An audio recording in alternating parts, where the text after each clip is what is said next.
Hello, good morning. Ayan, meron pala akong dilata dito guys. Tapos natanggap ko ito nung Pasko. Ngayon ko lang lulutuin guys para sa almusal namin.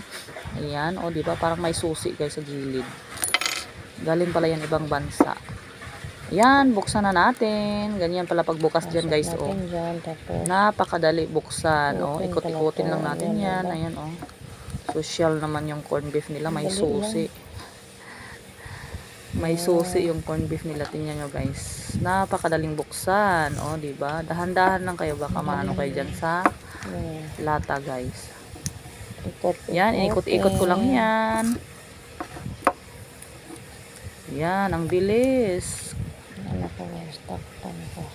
Yan, nabuksan ko na agad yan guys. Ayan, bukas na yan. O, diba? Napakadaling buksan. Hindi siya mahirap buksan guys. Ayan, nabuksan ko na.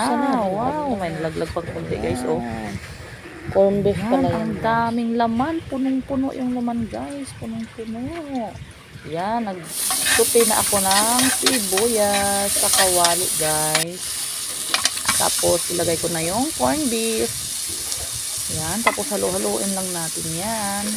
Naglagay pala ako ng konting ano dyan guys.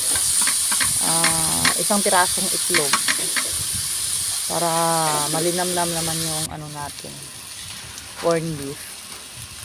Yun, tapos halo-haloin lang natin yan. Masarap siya guys kasi ano ba, makita mo talaga yung malaman, hindi siya maraming ano, fats. Yan, tapos nag-prepare na ako ng kanin ni Kyrie. Ayan, oh, 'di ba? Yan ang gusto niya. Yan lang.